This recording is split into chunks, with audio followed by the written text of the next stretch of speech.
So, I have been thinking a lot lately about sexual harassment and the Me Too movement. I mean, it's just been in the news so much, and frankly, it is a really big problem in our society. But I think the problem is the harassment is always directed at younger women. I'm 51 and nobody's harassing me. In fact, I have not been properly sexually harassed for a good 15, 16 years at least. So forget hashtag Me Too. I'm coming out with hashtag What About Me? It's incredibly frustrating.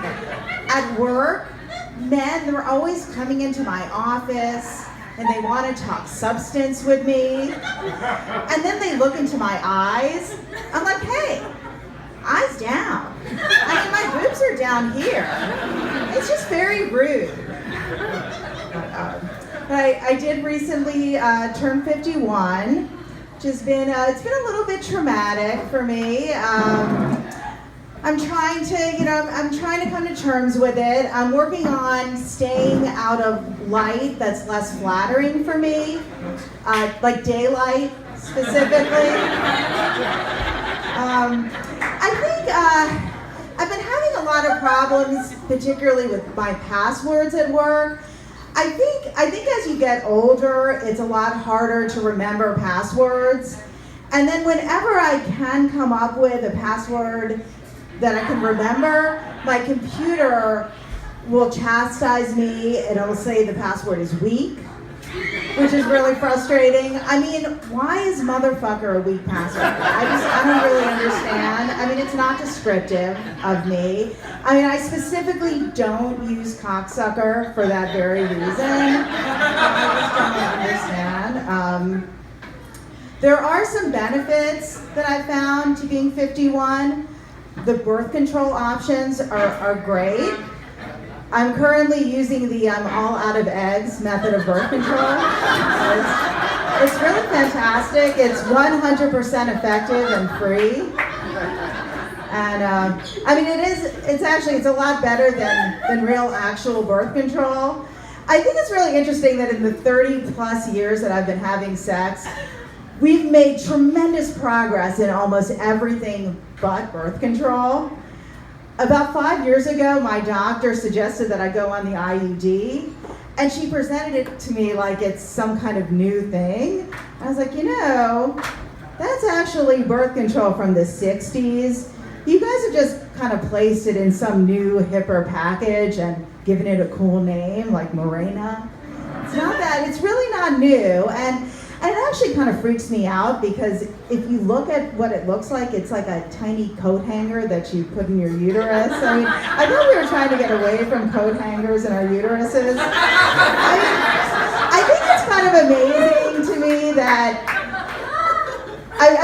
it's 2018, Elon Musk is working on a Hyperloop tunnel to take us from San Francisco to Los Angeles in 15 minutes, but the best we can do for birth control is a uterine coat hanger.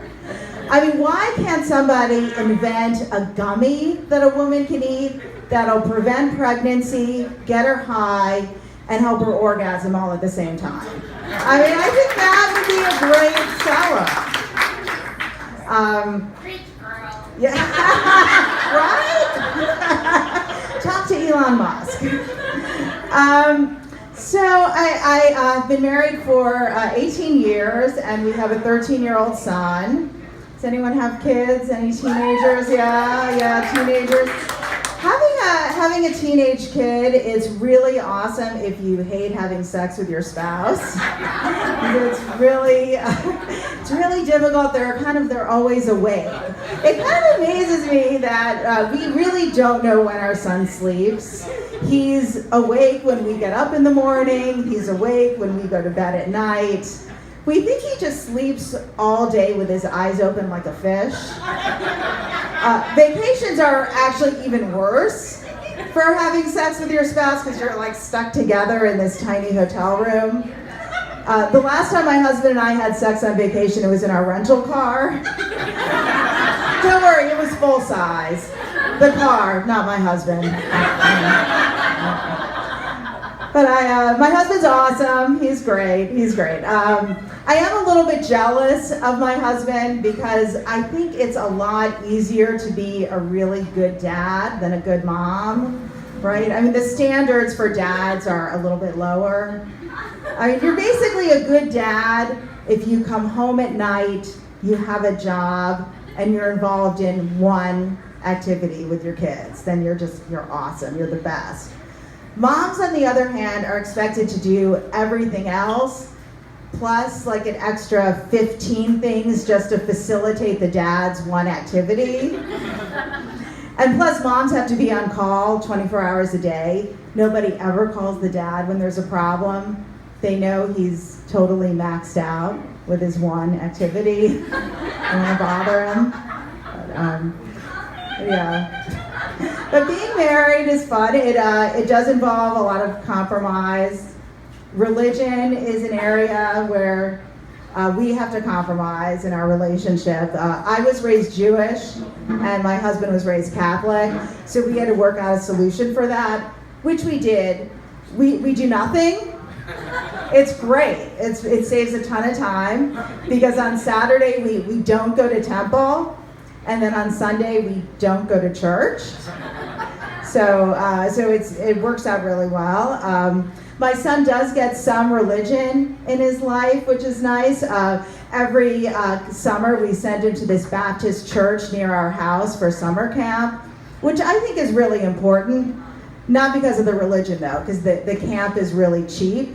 Because camps are super expensive, and as a good Jew, I feel like if I can save a couple $100s a week by sending my son to a Baptist camp, praise Jesus. Anyway, thank you guys.